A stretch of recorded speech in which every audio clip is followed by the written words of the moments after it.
Assalamualaikum warahmatullahi wabarakatuh. Selamat datang di perkuliahan pertemuan ketiga kita untuk perkuliahan komputasi geologi. Dalam pertemuan kali ini kita akan membahas mengenai teknik pemodelan geologi. Di pertemuan pertama kita sudah membahas mengenai teknik pemodelan geologi terbagi tiga. Dalam pertemuan kali ini kita akan membahas lebih detail lagi mengenai ketiga teknik tersebut. Teknik pemodelan geologi terbagi tiga yang seperti kalian ketahui juga adalah simulasi, forward modeling, dan inverse modeling. Simulasi adalah pemodelan kondisi nyata dalam skala yang lebih kecil, baik itu dalam bentuk fisik ataupun dalam bentuk model matematika. Nah, model matematikanya di sini terbagi dua, yaitu adalah forward modeling dan inverse modeling.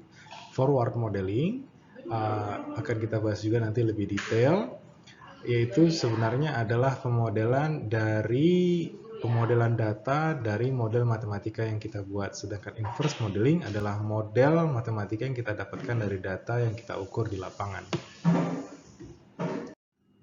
Simulasi ini adalah metode yang bertujuan untuk memperagakan suatu bentuk tiruan dari keadaan sesungguhnya dalam bentuk kondisi geologikal yang lebih kecil untuk mudah diamati.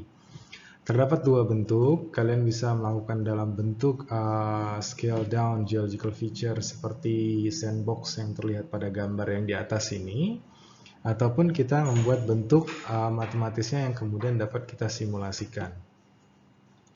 Di gambar yang di atas, kalau kalian lihat di sini adalah simulasi dari sandbox simulation untuk melihat peristiwa pelipatan lapisan dari suatu sedimentasi ataupun litologi batuan ketika menerima stres dari satu arah. Di gambar yang kedua, kalau kalian lihat di sini adalah simulasi proses produksi dari suatu lapangan perminyakan. Nah, sekarang kita masuk ke pengenalan dari forward dan inverse modeling. Di pertemuan pertama kita sudah bahas juga ya sebenarnya mengenai forward sama inverse modeling, cuman kita lebih memperdalam mengenai pemahamannya. Sebelumnya saya sebutkan juga di sini kalau forward modeling adalah penggunaan model geologi untuk mensimulasikan percobaan lapangan. Jadi dalam kondisinya kita misalkan kita pengen tahu nih nanti respon seismik dari lapangan yang kita lihat itu akan menghasilkan data seperti apa. Ataupun respon gravitinya ataupun respon-respon lain dari kondisi geologi di lapangan. Nah, sedangkan kebalikannya, kalau inverse modeling itu adalah menggunakan data yang kita dapat dari lapangan untuk membuat model geologi yang nantinya kita gunakan untuk menganalisa baik respon geologinya ataupun data yang kita dapat dari simulasi tersebut. Jadi sebenarnya dalam proses pemodelan, kita pastinya secara langsung menggunakan inverse dan forward modeling secara berulang-ulang. Tujuannya bisa menjustifikasi data yang kita dapat itu adalah benar atau tidak. Jadi kita mengambil data dari lapangan, kita membuat modelnya, terus kita hasilkan data lagi dari model yang kita buat untuk menjustifikasi kalau data yang kita buat dengan data hasil percobaan di lapangan itu sesuai. Kalau tidak sesuai, berarti terdapat noise ataupun kesalahan dalam perhitungan. Nah, di sini saya akan contohkan salah satu software yang dapat digunakan untuk memperjelas pemahaman kita mengenai forward dan inverse modeling itu sendiri ya. Jadi kalau kalian lihat di sini, ini software yang saya gunakan di sini adalah software FastGraph. Ini adalah software yang digunakan untuk menginterpretasikan kondisi di bawah permukaan dari data gravitasi yang kita dapatkan. Jadi kalau saya play videonya di sini, jadi software ini open source, kalian bisa cari juga sebenarnya, bisa di-download sendiri.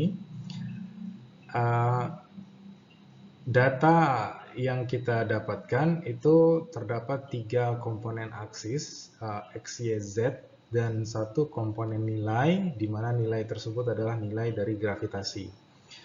Nah, di sini kalau kalian lihat, terdapat 2 data ya. Ada data yang berubah bentuknya dikarenakan saya geser dari model geologi di bawahnya.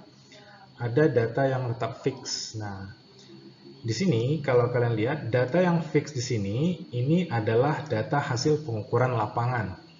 Nah, kita dalam proses ini adalah membuat kondisi di mana model geologi kita itu menghasilkan data yang mirip dengan data kondisi di lapangan. Dengan hal itu, kita bisa menerapkan konsep yang tadi namanya adalah inverse dan forward modeling.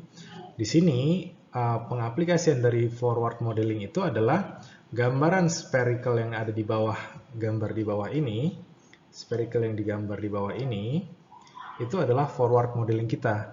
Kita punya model berbentuk spherical, punya nilai densitas dan punya nilai jari-jari yang menyebabkan perbedaan nilai gravitasi di atas permukaan. Nah, data dari gravitasi di atas permukaan dihasilkan dari titik-titik ini ya, titik-titik yang continuous ini. Nah, data titik-titik yang continuous ini itu adalah data yang di-generate dari forward modeling kita. Nah, kalau kita ingin melakukan inverse modeling, itu sebenarnya adalah proses terbaliknya saja ya.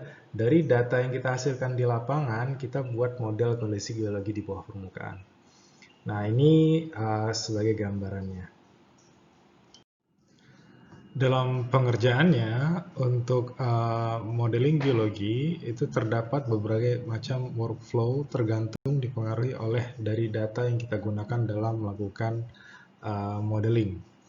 Tapi pada dasarnya terdapat 4 langkah yang umumnya dilakukan dalam proses modeling geologi. Yang pertama adalah analisis awal dari konteks geologi di daerah studi. Jadi ketika kita ingin melakukan studi, misalkan kita ingin melakukan studi seismik, kita ingin tahu dulu nih kira-kira daerah pengukuran kita itu berada pada formasi apa.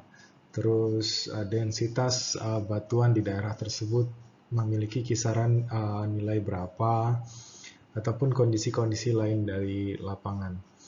Yang kedua adalah interpretasi dari data yang diobservasi. Jadi setelah kita melakukan pengukuran, kita mendapatkan datanya itu kita perlu interpretasi dahulu, apakah datanya tersebut layak digunakan atau tidak. Kemudian setelah kita interpretasi dari data, pertama itu prosesnya processing, terus diinterpretasi, diperkirakan kondisi dari data tersebut, terus kita rekonstruksi model struktural yang menggambarkan batasan batuan yang tercitrakan dari bawah tanah, seperti perlapisannya bagaimana, ketidakselarasannya bagaimana, intrusinya bagaimana, ataupun patahan-patahannya.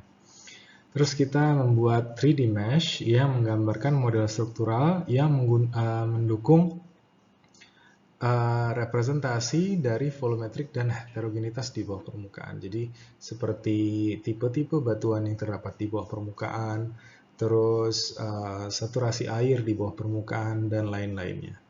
Itu adalah langkah-langkah utama atau langkah umum yang digunakan dalam geological model. Dan pastinya masih banyak lagi di setiap data geofisika kita butuh proses modeling yang berbeda-beda.